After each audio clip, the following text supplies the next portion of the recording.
Magyar szólások és közmondások angolul beszélőknek.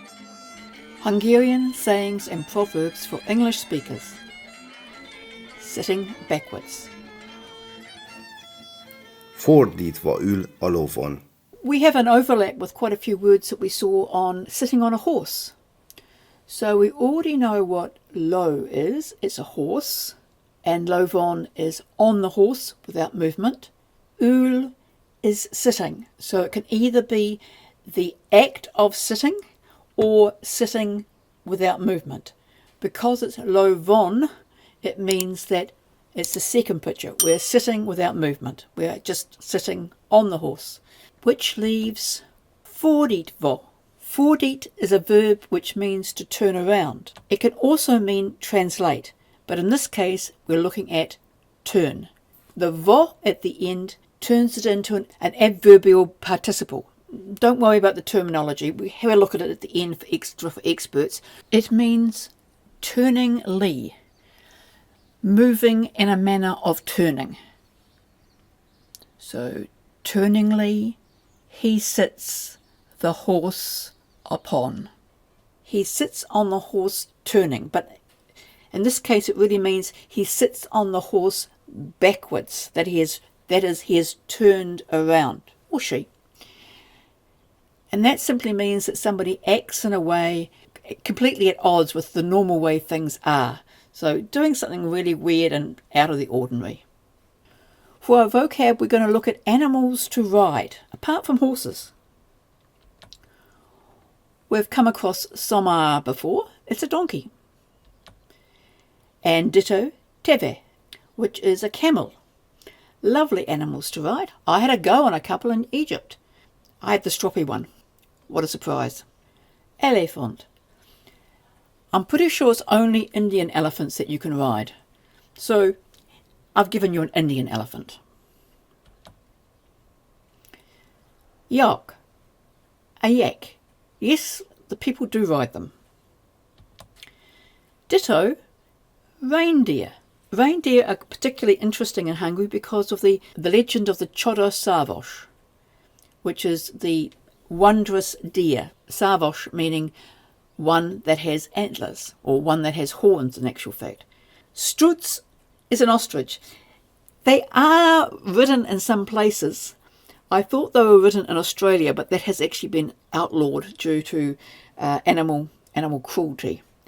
But they're still ridden, I think, in South Africa. What about mechanical rides? Kochi. You may know kochi is the name for a car, but its earlier meaning was a wagon or a carriage. It can be quite fancy. It was originally made in coach, and that is the origin of the English word coach, one of the few words that have come from Hungarian to English, as opposed to a hinto. A hinto is something far more upmarket. One of my relatives has a hinto, and we did a pub crawl with horse and hinto. Two words for bicycle. Kerek pa, wheel peer, i.e. two-wheeler, or the English bicycle. Put a motor on it. It can be either a motor kerek pa or a motor bicycle, or just simply motor. There are also some fun rides we can go on. Carousel, a merry-go-round. Kor hinto. Hinto is actually a swing. So this is a circle swing. Óriás kerek. That word kerek again is a wheel, and óriás is giant. A giant wheel is a Ferris wheel. A roller coaster, hullam vasút, a wave railway. So let's get into that adverbial participle. It's not that difficult actually. So adverbial participles modify verbs, and they come from verbs. In English they often end in ly. In Hungarian, they end in va or ve, depending on vowel harmony. Just look at a couple. Mosolyog is she or he smiles, so mosolyogva is smilingly. Smilingly money she asks for. She asks for money smilingly. In English would probably say she asks for money with a smile, but it's not exactly what it says in Hungarian. Ül, as we saw at the beginning, is he or she sits. So ülve is sittingly, which is a bit odd in English. So sittingly bad, he feels himself. While he is sitting, he is feeling bad in himself. That is, he's feeling ill, he's feeling sick.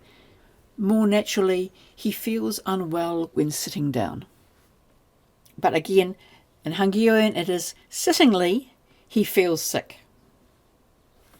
Let's have a look at a gerund, which is a verb acting as a noun. So that is, they can be the object or the subject of another verb. In English, they often end in ing. In Hungarian, they often end in vo, ve again, which is the reason why we're doing this now. When I went to find examples, there aren't that many, because Hungarian has this lovely idea of turning verbs directly into nouns. Often when you want to use a verb as a gerund in English, in Hungarian you'll actually use the noun form of the verb. One exception that you'll often come across is nyitva. Az ajtó nyitva van. What is the door? The door is open. Or a bolt zárva van. What is the shop? The shop is closed. Fordítva ül a lovon. Doing things in a very unconventional way. Sometimes you can get away with it, sometimes you can't. Whatever works for you when you're studying Hungarian is the way to go. Good luck. Szép napot!